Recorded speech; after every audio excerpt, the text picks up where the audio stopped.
You're listening to Parasearch Radio, news, views and reviews from the world of the paranormal from across the UK and beyond.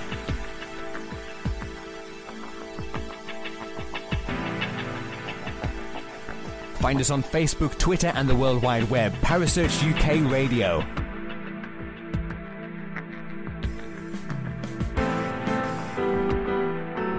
Parasearch Radio, broadcasting to the UK and beyond.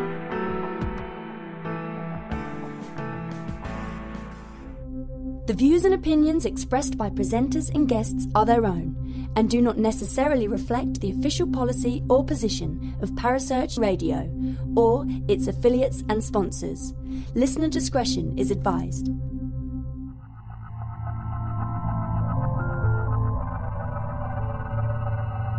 Welcome to Haunted Histories with your host Penny G. Morgan, right here on Parasearch Radio.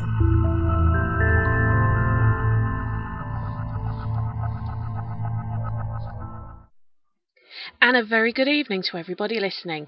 I hope you can all hear me a bit better than last week. I've gone out, I've bought a new microphone, I've set it up, so hopefully we won't have the technical problems that we had when we were talking about Countess Bathory with the gorgeous and lovely Beth Darlington last week. If any of you did listen to that show and you were able to hear some of the points that were coming across, please do get in touch and let me know what you thought and whether you think that Bathory was the famous serial killer that she's purported to be, or that maybe, just maybe, she was misunderstood and just not a very nice piece of work. Who knows? Hi, Kerry. Good to see you. Now, what are we going to be talking about tonight? Well, it's all been a bit cold just recently, so quite a few of us haven't been out doing many investigations or any of that lovely stuff, but there is some coming up. There is stuff coming up for the rest of the year that hopefully you guys will all look forward to listening about. But I know you're all tuning in to listen to the interview that I did with Todd of Detroit Paranormal, all about the amazing construction that was Eloise. So, without further ado, I'll play you the interview. Okay, so on tonight's Haunted Histories, I am joined by a good friend of ours from across the pond. He has his own podcast called Power Exchange that he does with the wonderful Gina Passante, and I was really privileged to be a guest on it in last summer, even if I did go through my entire stash of Red Bull to keep myself awake because of the time difference. You see, I'm a kind presenter. I offer to pre-record these shows to people who've got a time difference. I don't expect them to be up at 3 o'clock in the morning. Are you listening, Mr. Bonner? Yes, I'm here. Thank you for having me on. I don't expect people to be up at 3 o'clock in the morning. I know, we do them live though. Yeah. You were awesome. You did great. Thank you. I genuinely don't really remember what I said. I remember laughing a lot, but that's it. We laugh a lot on that show. We had fun. So, how are things? What have you been up to? I am just doing the paranormal. Work, kids, the normal life, but the paranormal's taken on kind of a life of its own the last couple of years, and we're really into Eloise. It's like at Crossbow. We got in there last August, and it seems like we're there almost once a week, just finding new stuff, exploring, investigating, and learning a lot about the history. Well, that's good, because that's what we're going to be talking about on tonight's show, isn't it? Eloise. Yes. Or the Wayne County Infirmary, as it was known, or the Wayne County Poorhouse. Wayne County Poorhouse, Wayne County Almshouses, mental hospital, sanitarium. I mean, it was everything. It covered everything there. Bit of everything. And it's funny, it was known as Wayne County because my husband's his name is Wayne. So, there's parallels all over the place. Yes. So you are a big... when I was researching for the show, I found some newspaper articles talking about... call it Eloise because it's just a nice name. And we're going to talk about why it's known as Eloise and everything shortly. But everywhere I looked, Detroit Paranormal gets mentioned and yourself and Jeff's names. get mentioned. So it's obvious you've got a really close connection to this place. You know, for me personally, my first paranormal experience was at Eloise. When I was in high school, right now there's only 5 buildings left. There was 78. But back in the 80s when I snuck in, there was probably around 40 some buildings. So there's one in particular, it was a huge one. It's probably 400,000 square feet. We snuck in that one. I went to the basement with my girlfriend at the time, and I heard a disembodied voice. And I could not, we looked and thought it was maybe one of our other friends playing a joke. We couldn't find out who said it. And I felt different. I felt it wasn't human, or it wasn't someone with us. It was something else. So that kind of piqued my interest, but it was actually at Eloise. So I've always had a closeness to this place, and it just came like full circle when I, as an adult and a paranormal investigator, I got to go back last August 31st and do the first ever investigation at Eloise from a paranormal team. Right. So why did they ask? Because I know that, as you say, that the we'll talk about the statistics of the site and how big it was in a second. But why did they ask you guys to go back? This was pure luck. Jeff and I were speaking at a Paracon in Indiana, and a gentleman was there from Detroit, and he came to see us speak. So we became friends, started talking, and about a week after the Paracon, he messaged me and said, "My friend just bought Eloise. Do you guys want to come investigate?" And I thought, because this has always been off limits, period. I mean, it's got high security. You're going to get ticketed by the police. It's always been off limit.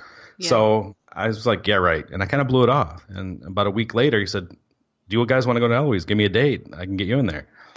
So I gave him a date. Sure enough, the owner showed up. The developer that bought it showed up, and we kind of hit it off. I ended up, I'm good friends with him now. And he said, "You guys are more than welcome to come in here." We went in there for the first time. It just blew me away walking through this place. And I said, people love Eloise. There's a fascination, obsession with it here in Michigan. It's a huge part of Michigan history. I said, "Would you allow us to bring people in to do tours so they can actually see this place? Because there's so many people." And I thought maybe a few hundred people would want to come do this, but we put tickets up and they would sell within 15 minutes, sell out. So we've had a few thousand people go through. We have like 55,000 people on a waiting list to go through still. But it's that everyone remembers that growing up, Eloise, and the grounds, how beautiful they were. And you can see the patients walking around, the grounds outside. And my mom tells me stories about it when she drove by when she was a little kid with her parents. And it was just a massive complex that everyone was always piqued their interest, like what really went on behind those walls and those buildings. Yeah. Well, the thing is, your dad, in his occupation, he must have had dealings with it, as a police officer? Yeah, my dad passed away 2 years ago, but when we started posting stuff on Facebook, I've had some of his buddies that had retired that he worked with tell me stories of they'd have to take, people they had picked up that were crazy and take them to Eloise, in the back of a cop car, pull up and take them in, and they get treated for mental illness. But it's just it's getting bigger. The word's getting out. I mean, but it's not. It's a Michigan thing right now, and it's a beautiful building, and it's going to be saved. They're not going to tear it down. The D building, it was the missions building, the main building that's still up. K Beard building, is that what it's known as? Yeah. Yes, they used it as administrative offices till 2016, and they named it K Beard. She was like a county official. Right. But it was, before that it was called the D building. It was the missions for the hospital, and they had psychiatric patients there and some of the wards in the back. But it's a fascinating place, a fascinating story and a lot of history behind it. Well, let's just go a quick timeline of what's known as either Wayne County Poorhouse or Wayne County Infirmary or Eloise, whichever you want to call it. From my understanding, back in 1839, the county bought a site that was around 280 acres, so reasonable size, but not as huge as it became. And this was a former tavern or something, wasn't it, that they bought? It was a stagecoach stop. Yeah. And they turned it into a poorhouse or workhouse, whatever you want to call it. And it was shortly after that I think the original, I think one of the first they call it one of the first people who was declared insane. I don't like that word, but it's a word of the time. So, we have to put our own preferences on what we call people to one side. But she was a psychiatric patient, Bridget Biddy Hughes, who was an Irish immigrant whose family put her into actually the workhouse, the poorhouse, in 1841. She was in her 30s, I believe. And whilst this might seem quite sort of strange to people, it's like, why are you putting someone who's got a psychiatric illness into a workhouse? That was very common because back then asylums didn't really exist. And if someone was incapable of looking after themselves, whether it be because they were poor and they had no money, or whether it's because they were mentally ill and therefore could never work, they were put in the workhouse. And Biddy was actually, I think she was there until something like 1895, March of 1895, when she died. So she spent a long time in what became Eloise, and it went over various incarnations, if I'm correct. It became known as the almshouses, and then they started turning it more into an asylum and an infirmary, if I'm correct. Yes. That was when was it that it started taking in admissions as a medical facility? I believe that was around 1890s, 1880s. It was the poorhouse, and for people who don't understand what a poorhouse was, now there's social services and shelters, and these are for people that couldn't take care of themselves. They had no money, they had no family, they had no place to go. So the city back then, Nankin Township, would take them in, and the thing they had to do was they had to work on the farm.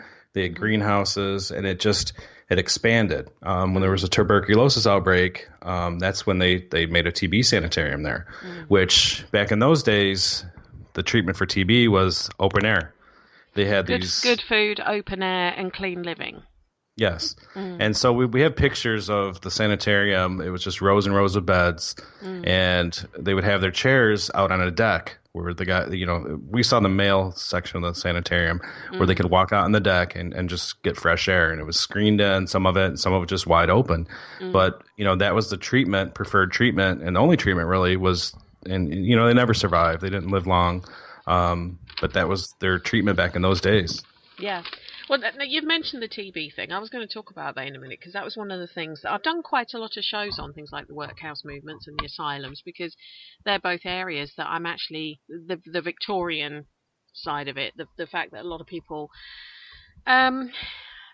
they misrepresent what they're actually about. They see them as being hell and somewhere you wouldn't want to go. Well, that was the whole idea about the workhouse. It wasn't to be encouraged that you went there. It was meant to be the last resort.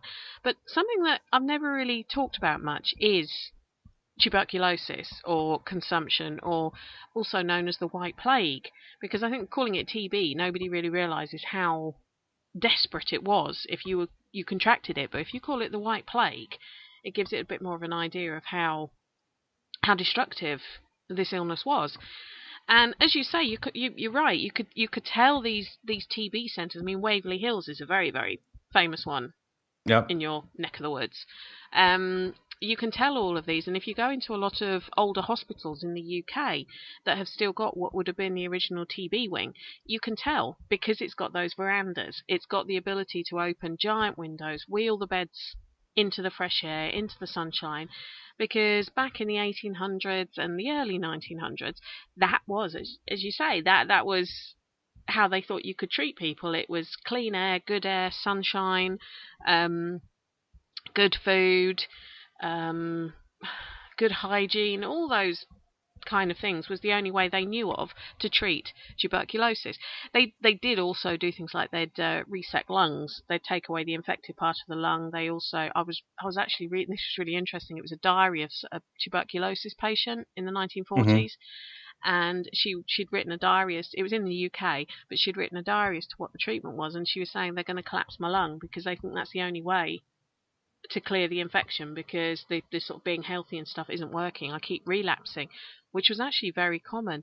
And what I read was in the late 1800s, the survival rate was less than 1/3 of people who admitted with TB, and if it didn't kill them, they'd be released because people would think they were better, go back to their normal life, and then within 2 years they'd probably either been readmitted or had died because it stayed in their system. And it wasn't until I think it was 1947 when streptomycin was actually identified as being something that would work, and then back I think it was 1954 or the mid-50s that the BGC vaccine was and that's when it almost wiped it out.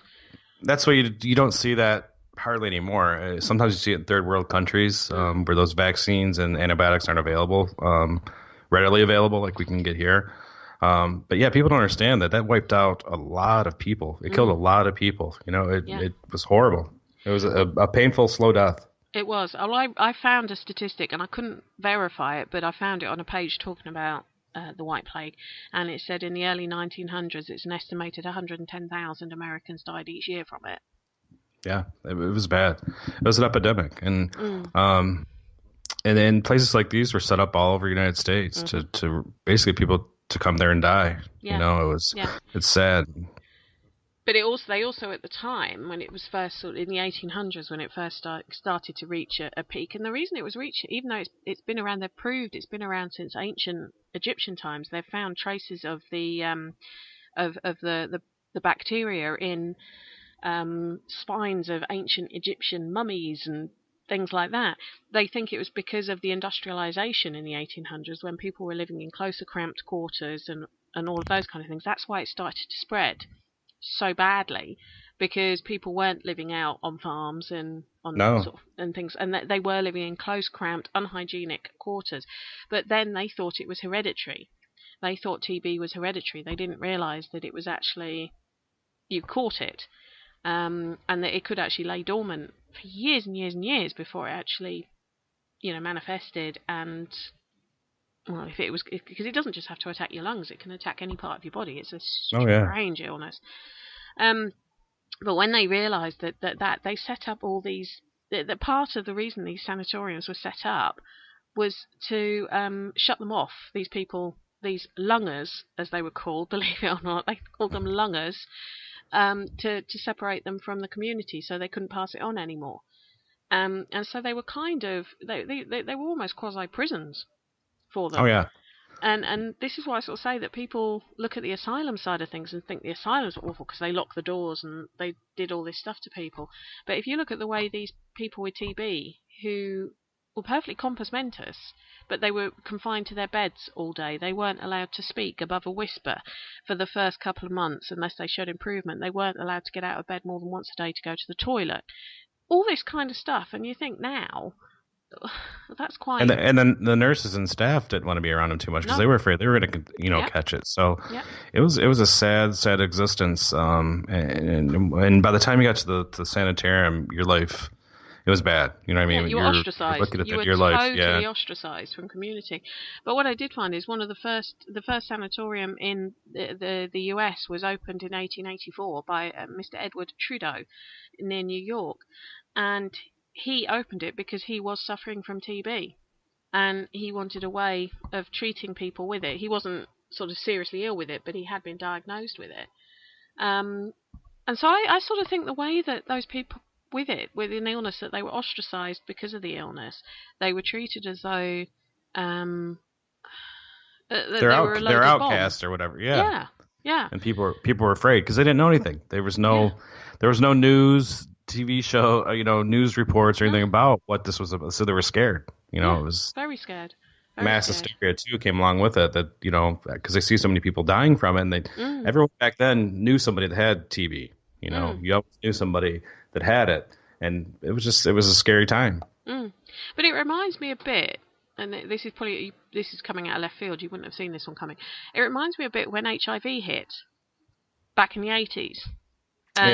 There's no news about it. No one knew what it was about, how it got started, and there was no cure for it. Yep. It scared people, freaked them out. And I can imagine back at those times, there was no one, you didn't know what to do. There was nowhere to go, nowhere to turn, and you just put them in sanitariums. Yeah, and it reminds me an awful. I mean, obviously, we're the same age, so I don't remember TB outbreaks like that. Right. But from what I've read, it does reminds me of the whole sort of Tombstone campaign and everything back in the 80s when AIDS and HIV started to become public knowledge and people were terrified of it, and they wouldn't, if somebody was openly admitted to having AIDS or even HIV, other people would like cross the road to avoid them. They wouldn't go near them. They wouldn't drink from the same cup they'd drunk from. They wouldn't, because it was like shove them in a hospital and shut the door kind of It was attitude. so new. No one knew anything about it. There wasn't enough news wasn't coming out about it. And yeah, it was the same thing. People were, ostracized when you had AIDS, and no one wanted,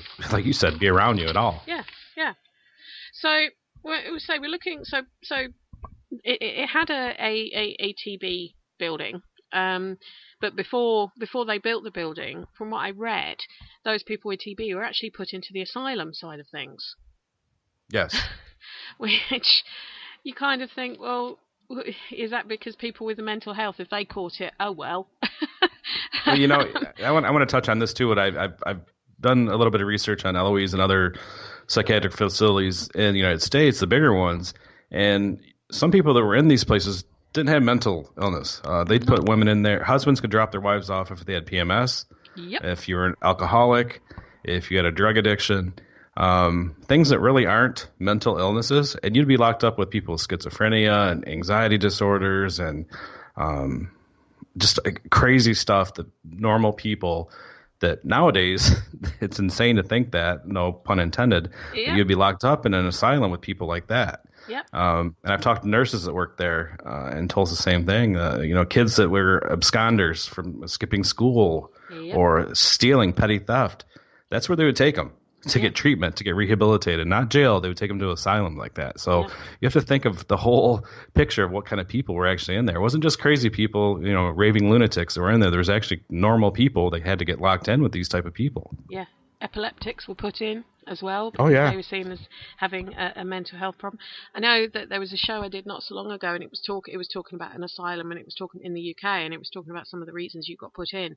And one of the things with a woman was that they liked to read a lot, and they were argumentative. I'd have been, my husband, when I told him that, was like, good, can we go back in time then? Because I would have been locked up. I would have been thrown in one of these places, all joking aside. The women's rights movements didn't start then. So husbands had the authority to take their wives, drop them off, and they could have them stay there, committed there for 30 days, a year, whatever. I mean, it's crazy to think about that. It just blows my mind, but that's the way it was. There are accounts of men who put the wives in there because they literally got bored of them and declared them dead. And so they could go and had their marriage annulled so they could go off with somebody else. So I think it only took 2 signatures to get someone in, but it took 9 signatures to get them out. Yeah. So, once you're in, you're in. It was hard to get you out once you're in. Yeah. I know that one of my closest friends, her and her husband, are both mental health nurses down in Kent, in the south of the UK. And ironically, they live in an apartment that was on the site of what was the biggest mental health hospital in the whole of the south of the UK. And before she changed her role that she was doing, one of her clients was a lady who'd been put in there in the 1940s at the age of 16 because she'd got pregnant. And nobody ever took her out, and she got released in her 80s when it went to care in the community when the hospital shut down, by which time she was incapable. She was mentally ill because it was almost like learnt behaviour. Because she'd been around people who were mentally ill the whole time, she became mentally ill. She was getting treated for that in that environment. Yeah.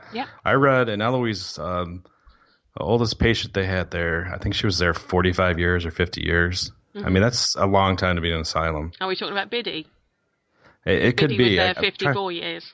Mm. Yeah, and it could be. That was one of the longest tenured patients at Eloise, and I think that it blows my mind away. Really, that someone can be locked up for that long. It's almost like a prison. And when we go in there now, you can still see how it's set up. There's bars on the windows, high security at each floor. There's confinement rooms still there. You can see where they had Eloise had wards. It was set up where it'd be bed after bed after bed. Yeah. And then if you misbehaved, we were told the nurses were allowed and the doctors were allowed to put you in like a confined area, which is a really small room. And if you were bad, you're only supposed to be in there for a few hours at a time before you come back to general population. the nurses could end their shift and go home and leave you there overnight. I'm talking these spaces are maybe 8 by 8. It's almost like a little jail cell with real high 20-foot ceilings. It's sad when you go in there now and you look at them like, I can't believe people had to do that. But, on the other hand, there's people that came out of there that got treatment, did well, and lived a good life. But, there's both sides to the story on that, because it was a medical practice. A lot of things went on that don't happen today, obviously. Yeah. But as we were saying off air, a lot of these medical practices that went on, that people, and reading accounts of Eloise, like things that people have written on it, it seems to be very. Well, this will make sense to people in the UK. It's a bit like Marmite. Marmite, you don't have it in the US. It's like this spread that we have in the UK, and people either love it or hate it. There is no middle ground. And Eloise seems to be like that to people. There's either people who are saying it's the most horrible place ever. I still get nervous when I drive past it. I was never there, but I knew the stories. It's nasty. They were tortured. And there's other people saying, well, it was a hospital. It was huge, and it was a hospital. So things would have gone on that we look at now and think, ugh. But if they hadn't gone on, a lot of those people would have been dead a lot quicker. Yeah. And there was nowhere for them to go. Their families basically disowned them, and they had nowhere to go. And this is, I think that's the haunted side of it. I think Eloise, to me, is very haunted. Day or night, something happens there. And I think a lot of those patients' spirits may linger there because that was all they remember. That was their friends and their family. They became friends with the nurses and the other patients, and they still hang out there. You know what I mean? And that's sad in a way, because that was their life. That was their life. Well, I was going to say that you were saying the people that did get released and were healed, and they were the ones that had families who wanted them out, who hadn't put them there to dump them. They'd put them there as a last resort to say, please help us. And on a more positive note, one of the things that Eloise is famous for is the development of X-rays. Because in 1896, one of the staff there, Stanislas Keenan, who was a bookkeeper, he's also a writer. He actually was also kind of an amateur, I don't know what you'd call it, X-ray type person.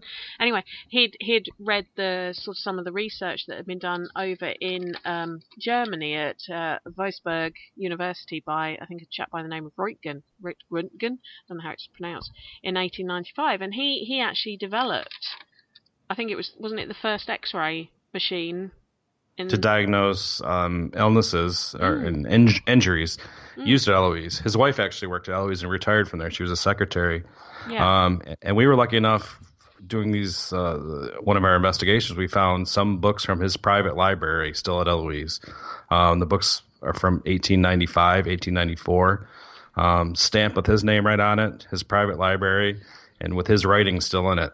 We donated to a local museum here. But yeah, those are kind of like treasures that we find in this place. That you can't say, you need to save that type of stuff. You know what I mean? And it was just setting out in a room with a broken window where the weather can get to him. We found a stack of 10 books of his books from his private library. And we were lucky enough to save them. But yeah, he pioneered that. And Eloise is part of that. And they also pioneered music therapy. Yeah. They'd have huge pageants because they had thousands of patients. The peak during the Great Depression, there was 10,000 patients. It was the biggest psychiatric facility in the United States at its peak. But they'd have pageants. They had a movie theater, amphitheater outside. They had a bakery, a piggery, they call them. Their own butcher shop, a farm, police department, fire department, tobacco curing facility. Tobacco. We found tins with Eloise tobacco. They made their own shoes. There's shoes that say Eloise shoes on the bottom. It was a self-contained. Is it true that Eloise had its own zip code? It had its own zip code. It was actually called Eloise, Michigan. Because it was over nearly 1,000 acres, I believe. 902 acres. Yeah, it was huge. It's massive, and you can still see. They developed all these different sites around it now where the buildings used to be, but you can just see when you still go there how big the whole place encompassed. It's massive, and the tunnel systems are still there. And they connected I was lucky enough to get in there when I was younger, and they connect all the buildings. And there's one active psychiatric hospital still on the property. Right. That's one of 3 left in Michigan. and that's on the west end of the property. But it's a fascinating place, and it's just you go there and find so much stuff every time we go there. We find something new. So, before we start talking about some of the paranormal stuff that's happened to you there, if that's okay, Todd, tell me why it's known as Eloise when it's in Wayne County. Well, it didn't start off at Eloise, and I've heard different stories, and I've talked to some people, historical people, that I guess the federal government wanted to change the name, and they wanted a specific name for it. So the people before it was Eloise submitted names to the federal government and the state government, and they got rejected. So the postmaster, someone said, let's just use his daughter's name. Her name was Eloise. So the postmaster, which the post office was at Eloise, and Building D, the building is still up, they submitted Eloise, and it got accepted. And so that's where they came up with the name Eloise. And she was 4 years old at the time when they named it Eloise Psychiatric Hospital. And there's a beautiful portrait of her, isn't there, with her St. Bernard dog? Yes, and it used to hang in the lobby of the building that we investigate, but it was saved before anyone vandalized it, and it's in the Westland Historical Village Park. They have a section, Eloise section, part of the museum with all kinds of artifacts. We've donated stuff there, and it's just a beautiful thing, but they saved that beautiful portrait. Right. Wow. No, it is beautiful. You can see it online, and she was such a beautiful little girl. In fact, even she was in her 90s when she passed away, and she was still a very attractive woman. Yes. Even in her 90s. So she had a really kind face. I don't know if she was a kind person, but she genuinely seemed, because her father, Freeman B. Dickerson, he was quite sort of, he had a lot of ideas, didn't he, about how to make life better for these people and how to give them a more pleasant stay, for a better term. So maybe that kindness did filter down into Eloise. I don't know. And the ironic thing when she passed away is when Eloise closed. It was just kind of a crazy thing that she passed away in 1982, and that's when Eloise itself closed that same year. Yeah. So it kind of was part of her, really. So we've talked about a lot of the history, and there's still another person I'm going to mention, Elijah. We're going to talk about Elijah in a minute because I love this story. Not what happened to him, but I love the story regarding him. But you say that Eloise is haunted, and it's always haunted, day or night, something happens. What has been your scariest experience in Eloise? The first night we were investigating there, it was around 1:30 in the morning. We're on the third floor, on the third ward, which was the elderly men's ward.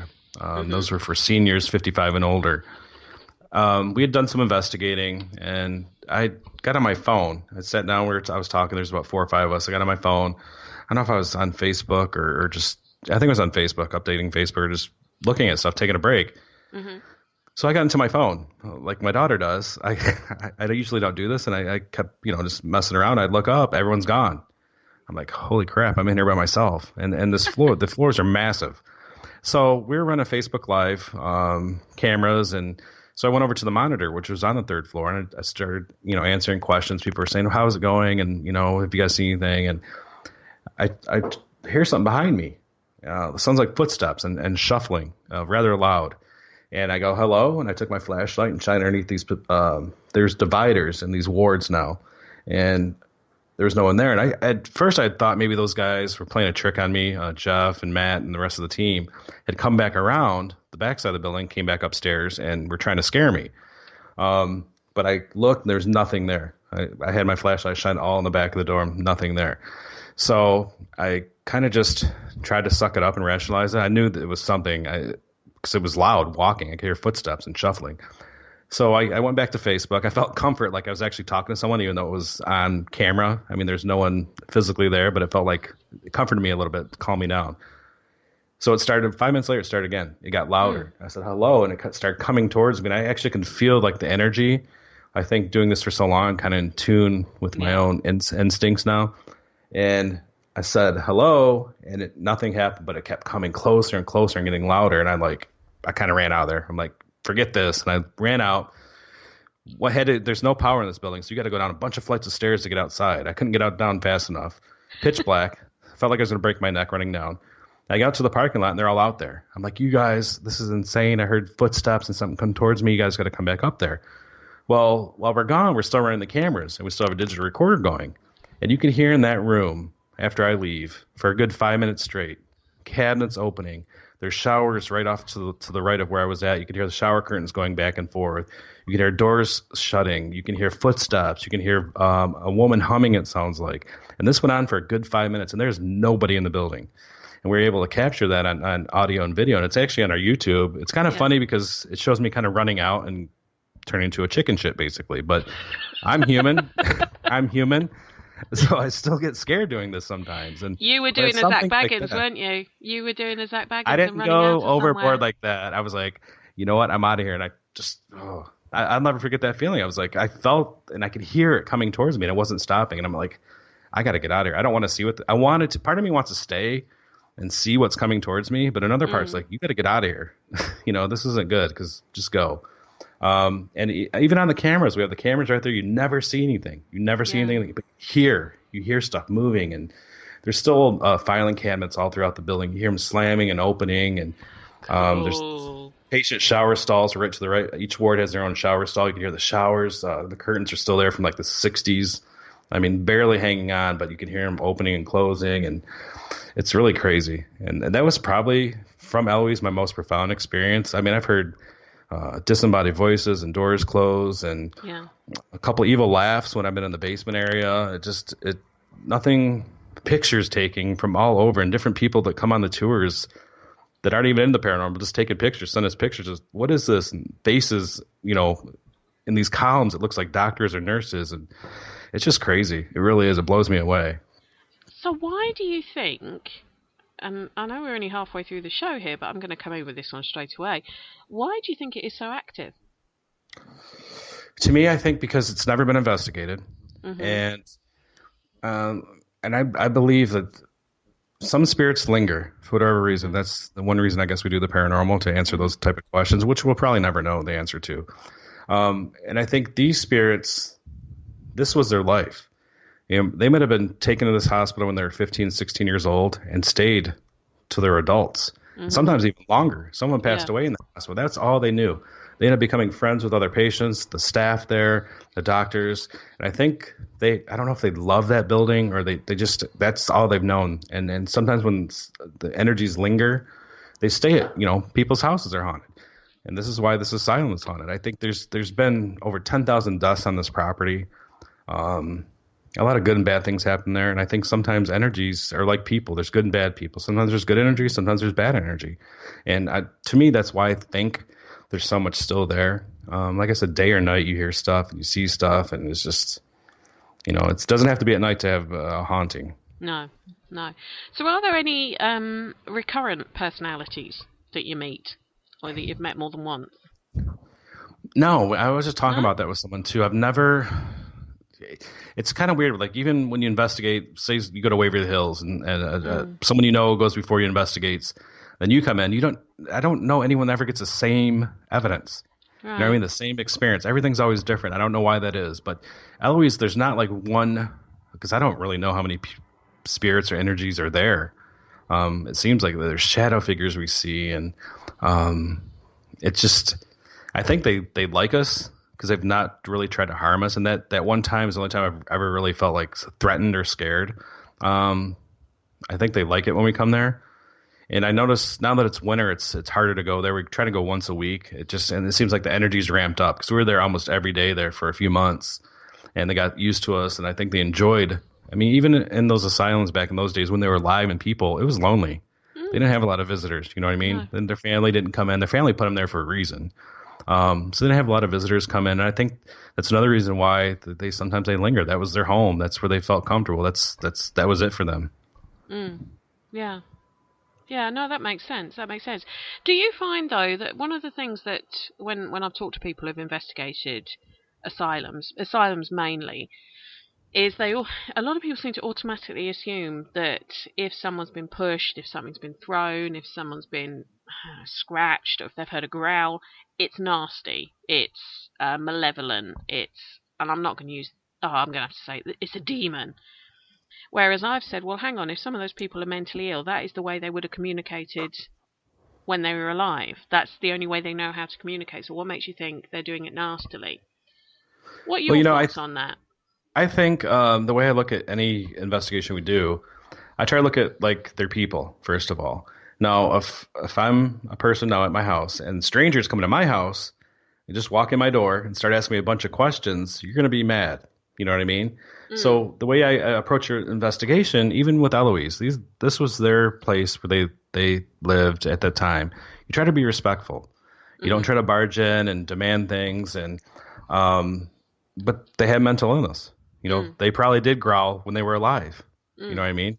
So you might hear stuff like that. We've heard this woman humming quite a bit, whistling we hear. And that's probably what they did back in those days. Because like I said, we've talked to nurses and orderlies that worked there in the 60s and 70s. And they told us some crazy, some of these patients were crazy, like literally crazy. They could not be let out on the street. Medication and treatment didn't work for them. And they were locked up.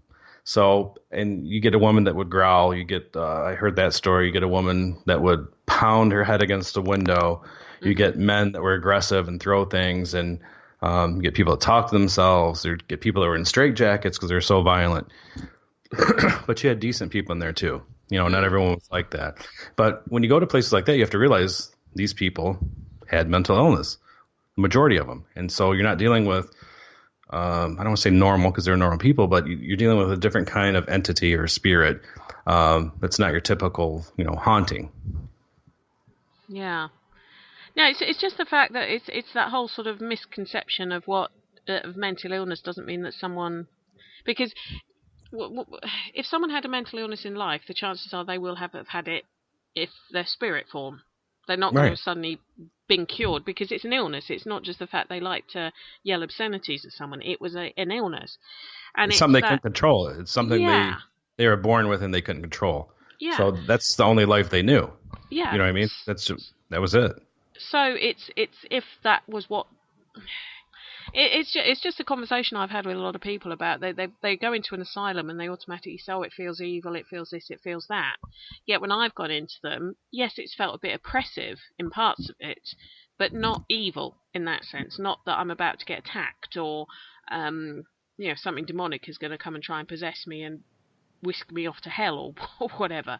Right. So I just wonder, with the amount of time you've spent at Eloise and the fact that the building that you're going into predominantly is what was used to look after the psychiatric patients, if that's something that you've felt it's an evil building, or is it just a bit sort of ominous at times because of the size of it and knowing how many people were housed there and what they were having to deal with on a day-to-day basis? Well, I think if you think about it in those terms, it's overwhelming. If you think of the size and scope of the whole campus itself and think of all the amount of patients were there, it is overwhelming. But to me, the building's beautiful. I love it because and it's a huge part of American history, Michigan history, and it served a great purpose and it helped a lot of people. Yeah. Did it help everyone? No. But does any hospital, even these days, help everyone? Yeah. People die in hospitals all the time. They can't be saved or helped.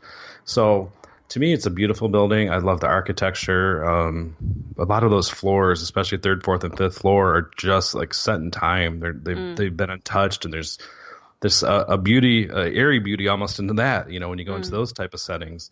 But no, you're going to get different kinds of entities and energies, good or bad. Just like there's good or bad people in real life, you're going to get good or bad people on the other side. And I've never dealt with anything demonic, thank God. I don't go looking for that. I don't try to provoke that.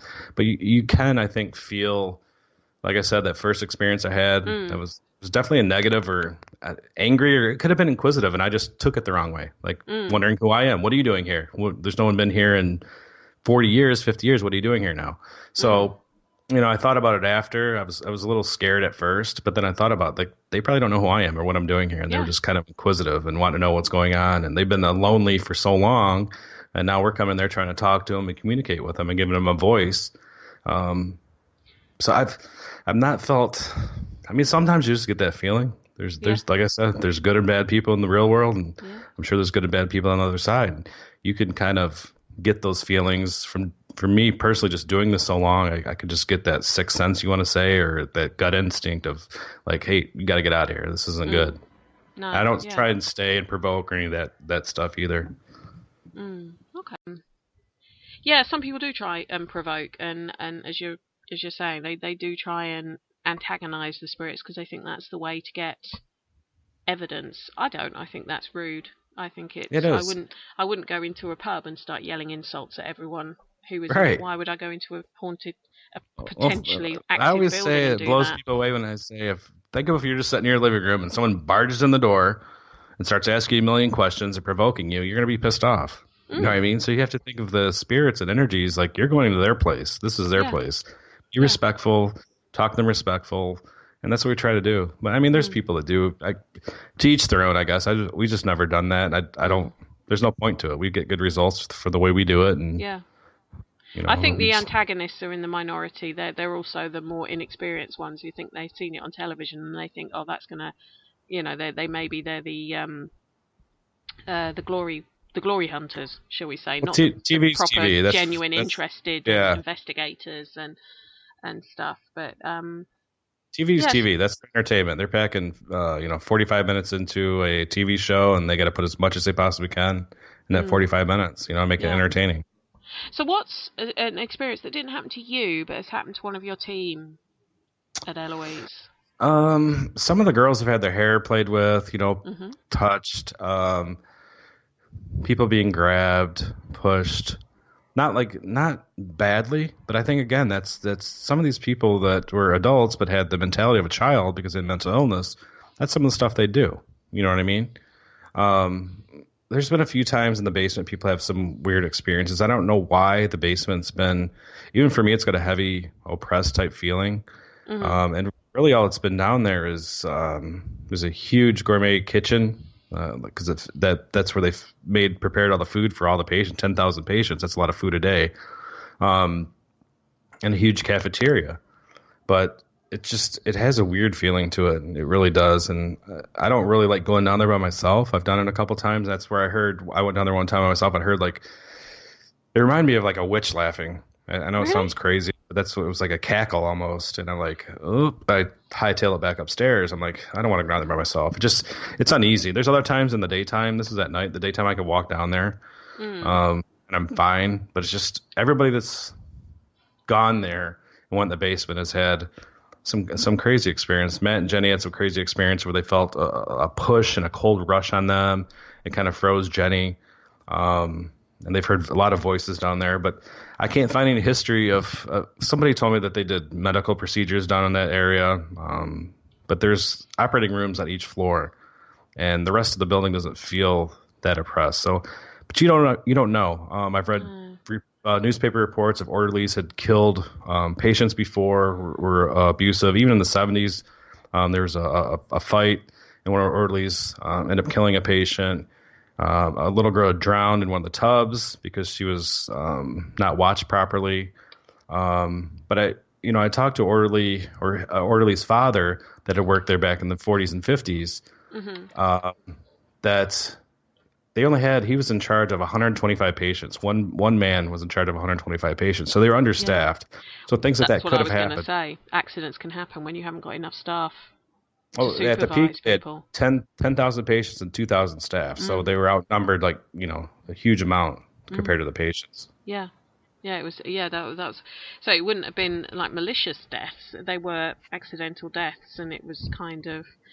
Even in the best one in the world, even in today's mental health facilities, you're going to get people who do manage to find a way to take their own life, or do get into a fight with somebody they shouldn't get into, and it happens, and it's horrific, and it's heartbreaking and everything else, but it does happen.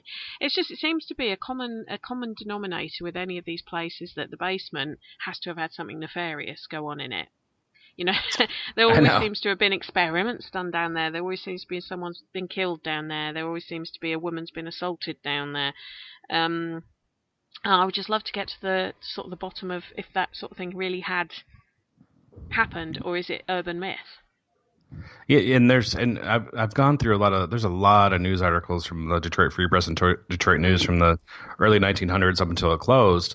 But I want to find the actual records, because I know the staff there had to keep some kind of records of any incidents like that would happen, and that's what kind of we're trying to look for now to see if we can verify all these rumors and reports. But I mean, there was a lot of people jumping, committing suicide. There's a train. It was actually a trolley stop was right there in front of Eloise D building. People getting hit by the train, running in front of the train, drowning in the man-made lake there. Yeah. We found a couple news articles where a patient picked up a 2x4 and hit another patient in the head and killed him just when they're out in the grounds walking around. I mean, there's so much tragedy that went on by patients doing it to other patients or themselves, or harming themselves. Yeah. There's a cemetery across the street. There used to be a farm across the street where they had their own farm too, the greenhouses, and there's a cemetery, and it's in Pottersfield, and there's 7,100 unmarked graves. All they're marked by is numbers. Yeah, so these I was about to ask you about that. Have you been over there?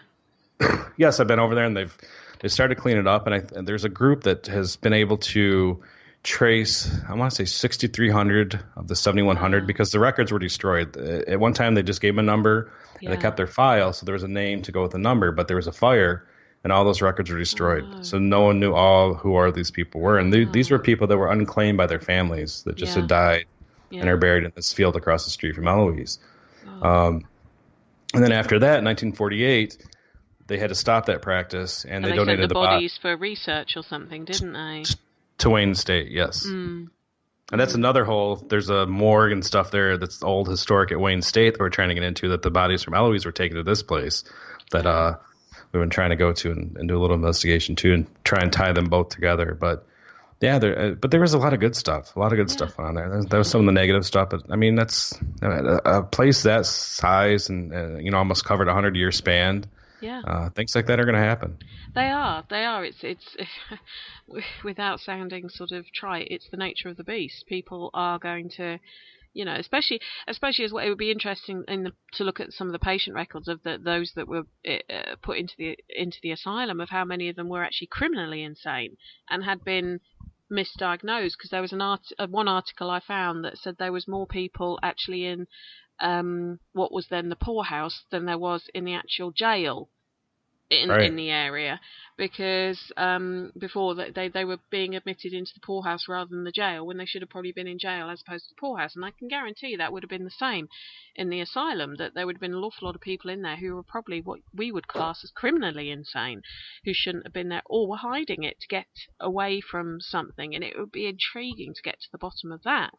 The cemetery with the 7,000 odd unmarked graves is heartbreaking, that all those people had nobody who cared about them, even to offer them a pauper's funeral, so that their name could be remembered. And the fact that she was just saying the records were destroyed, but again, that wasn't uncommon in asylums in the 1800s and early 1900s, because they did have an awful lot of people who were literally just dumped in these places because nobody wanted anything to do with them. That is heartbreaking. But I'm going to finish on a story that I found to do with Eloise, and I know you know about it, and I think this one it's an amazing story, and it's the story of Elijah McCoy.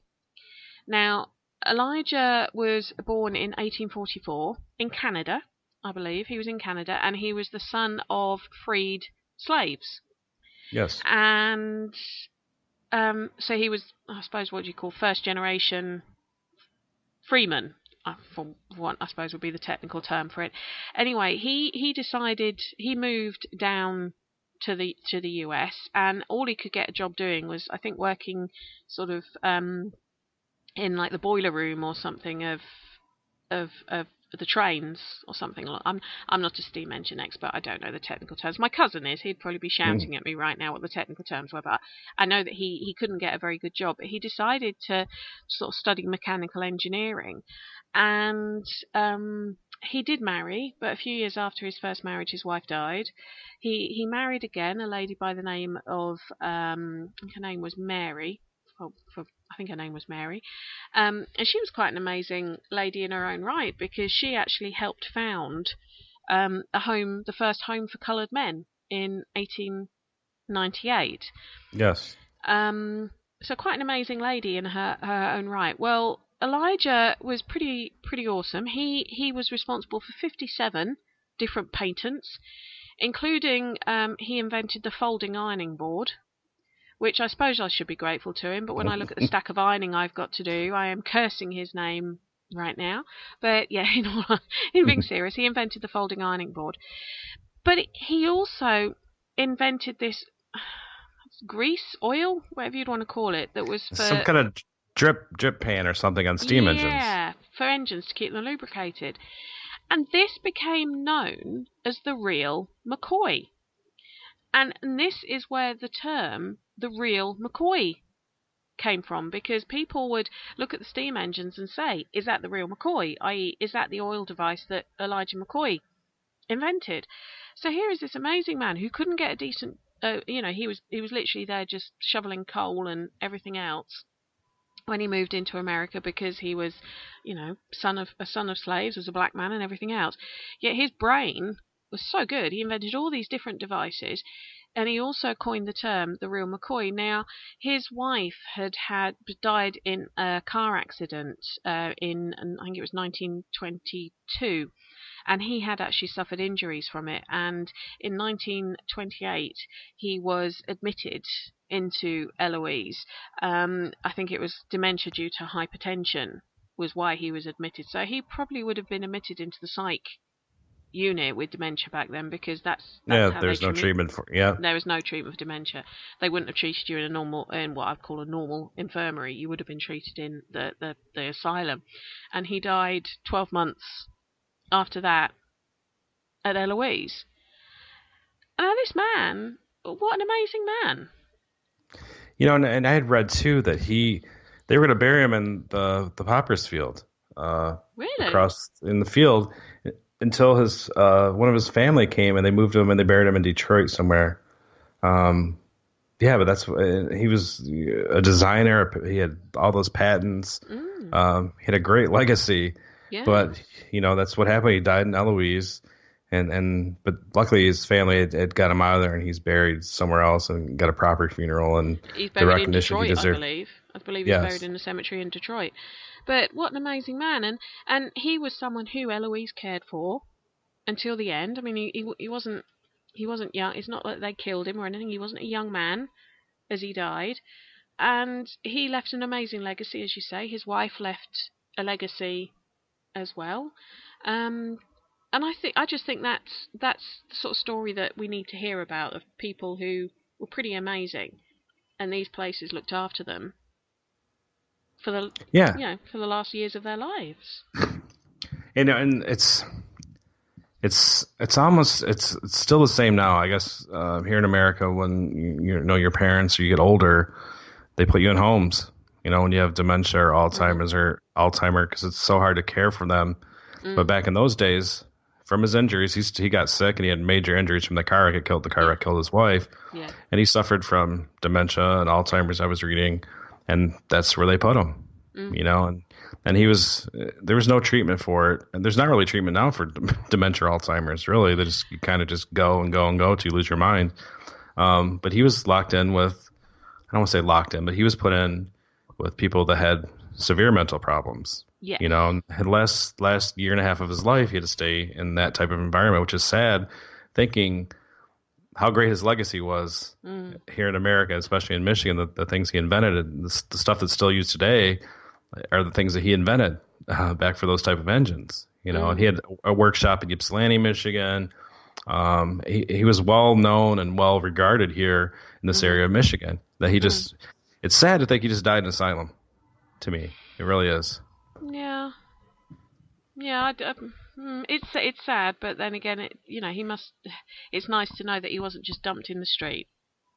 Oh yeah, definitely. And I think over the years, 2000s and stuff, people have celebrated him more. I guess it would have been better if he was alive. They could have celebrated his accomplishments a lot more. But that's usually what happens. People, their legacy lives on, and they get recognition after they pass. But they've done a lot here in Michigan to recognize him and a lot of his accomplishments, which is really cool to see that now. But people don't realize he passed away in Eloise. Yeah. So, and he was probably their most famous patient, I guess you could say. I would say so. From the research I did, the fact the term the real McCoy, which most people have heard of, is attributed to him, I think is pretty amazing. It's pretty amazing, and he's in the National Inventors Hall of Fame, and that didn't happen until the 2000s. That he finally got inducted into something like that because of all his inventions. So, if you could use a few words to describe why you have such a passion to do with Eloise, what would that be, Todd? Why I still want to... I think it's the history, the historical part of it, the historical preservation, to give these people that don't have voices anymore a voice, like Elijah McCoy. People don't know about Elijah McCoy. You can say that all day around here. I could talk to someone that's born and raised here in Michigan. They'll go, who? You know what I mean? But if I can talk about these people, these patients, the things that went on there, to me, it's the history. It's like a historical preservation of it. Yeah. Honestly. I mean, the haunted stuff is awesome. I love it. But the historical stuff it blows me away once you start really delving into it and researching it. It's amazing. Yeah. And what's coming up for Eloise? What's on the horizon? We're going to do some more tours this year. Last year we did a lot of historical tours, and people were begging us to do paranormal stuff. So I believe in April and May we're going to start doing strictly paranormal tours. We're going to give access to the basement, which has been off limits. We've got that all cleaned up, and the 5 floors plus the basement. So, and then in the fall, because there's still people that love the historical part, and the way we do the tours is we'll give every ounce of history we know. We'll talk about it, and we'll do that first. If people want to know about the paranormal, because you get a mix. History and paranormal kind of go hand in hand together, because you wouldn't have paranormal unless you had history, really. I think, you know. So we give the history of it, and then people ask this question. There's people that come in there that don't even know anything about paranormal, and then they talk to us. They're like, wow, this is, you know, they start asking questions. And that's the thing I love too, is just the interest. Yeah. You know what I mean? We generate the interest and get these people back to these places and start talking about Eloise again. It was all over the media and it was all over news. And so that part of forgotten history isn't forgotten anymore. People know about it again. And you can have these discussions like you and I are, and do these news interviews on TV and talk about them. And people start remembering, you know, it brings back memories, and we learn more and more and more. And so it's not lost. That's one of the main things. So this history is not lost, and that's what we strive to do. Brilliant. So what else is on the horizon for Mr. Todd Bonner? What's coming up? We're doing a couple of public events. We have one coming up in February at Old Sawmill that Henry Ford, a big inventor here in Michigan, is part of. The inventor of the Ford cars? Yes. Yeah. Yes. Just name dropping there, aren't you, Todd? And so this sawmill was built in 1847, I think. So we're going to investigate that. It's a public event. We're going to take people with us on that, February 22nd. We are going to Salem Con in Salem, Massachusetts. Jeff and I, April 4th and 5th. And I'm going to Little Traverse Bay Paracon. That's in October. That's here in Michigan. And we're just going to do Eloise stuff. And I'm going to try and take the summer off to take my kids to a little bit more vacationing. Last year, I think I did way too much traveling, doing the paranormal paracons. I'm going to slow down a lot on that. Yeah. Just focus on family and staying local with paranormal stuff, because there's so much here in Michigan. It's unbelievable. Yeah. And we get new stuff every day. Cool. Well, thank you so much for being my guest tonight, Todd. Thank you for having me. I had a good time. I could talk for hours with you. I love talking history with you. We could, couldn't we? I think we'll have to get you back on later in the year, if that's all right with you, sir. For sure. And hopefully I come over there this year, and then we could talk in person. Oh, that'd be perfect. That'd be perfect. You'd have to let us know, and I'll think of some places to take you as well. I love that. Yes, there's quite a few that we could probably blow your mind with, to put it mildly. I can't imagine. I cannot imagine. Well, that's been Mr. Todd Bonner of Detroit Paranormal, talking about the Eloise Asylum. You can catch Todd on depending what time, on the Power Exchange with the gorgeous Gina Passante. They actually had Paul Stevenson from Haunted Magazine, as we were saying, last week on their show, and they had me on back in the summer. So if you want to catch up on any of their stuff, go and check them out on Facebook. But all that leaves me to say is thanks ever so much for tuning in. I hope to hear from you all next week. Have a good evening, sleep tight, and don't worry too much about things that go bump in the night. Thank you for listening. Don't forget to join us for more shows throughout the week. Find us on Facebook, Twitter, and the World Wide Web to keep up to date with all the shows right here on Parasearch Radio.